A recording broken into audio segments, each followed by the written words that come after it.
So once you understand that prayer is not about what you do, but about what God does in you, and you're aware that there's not a single second, okay, there's not a single second that can be wasted during prayer if you're just honestly and sincerely trying to spend quality time with God. Once that like registers in your mind, then there's definitely some practical things that can, I guess, help you concentrate during prayer.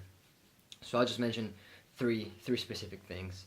The first one, this is one that Teresa of Avila, Saint Teresa of Avila promotes a lot. It's bring material to prayer, and what she means by this is bring a book. So you can bring the Bible, especially the Gospels, or just bring a good spiritual book.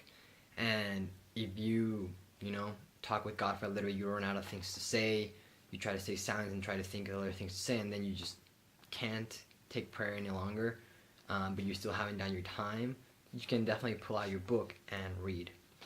Something to be careful about this, you don't want your prayer to become reading sessions.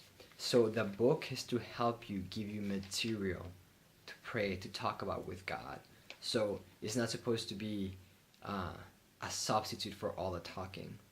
Of course, if you're reading and there's really nothing, it's dry, like nothing to talk about, hey, just continue to read. Don't worry about it. Like I said before, not a single second is wasted. You're sincerely trying to pray. But if you see something interesting you just read and you're like, like I don't want to make the effort of having to talk about this, I'm just going to keep reading because it's more comfortable and easier. I don't know. Just be careful. Bring material, but the material is to help you talk with God, not to substitute talking with God. Cool. That's the first point.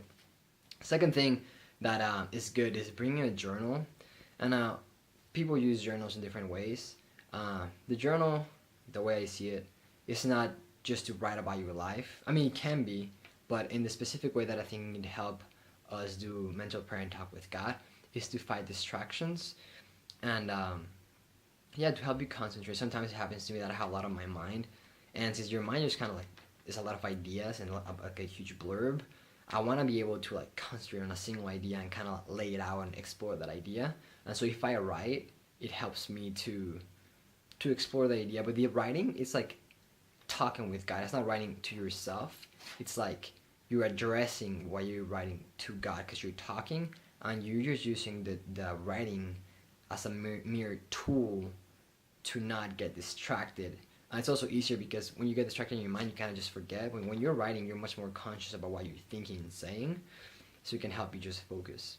And same as with reading, you don't want just writing to become a substitute for talking with God. I mean, again, it's all about a balance. But if you're using it to talk with God, it's good. If you're just using it to write about yourself, that's great, but perhaps do it outside of prayer. Does that make sense? As long as you're talking with Him, that's what the good thing is, or you're trying to. The third thing that can be good is asking questions. The thing I find is really helpful is asking questions to God about anything. He is God, and He has the answers to all the questions. So if you're to ask a question to somebody, I mean, who better to ask than God, right? So you can ask questions about Him, like ask Him, like, who are you? Like, why do you care about me? Or do you care about me? What do you think about this particular situation? Why should I do in this situation? Or asking questions about yourself, like, who am I? Why am I like this? Why do I struggle with this? Why do I struggle with that? Or about science or about the world, like, why does the world work like this? Right? Is there aliens somewhere? Like, you can ask Him anything and just have a conversation with Him and ask Him, Whatever you're curious about, you can ask Him and try to explore that idea talking with Him. In regards to how to listen to God's voice, I'll probably do another video on that one.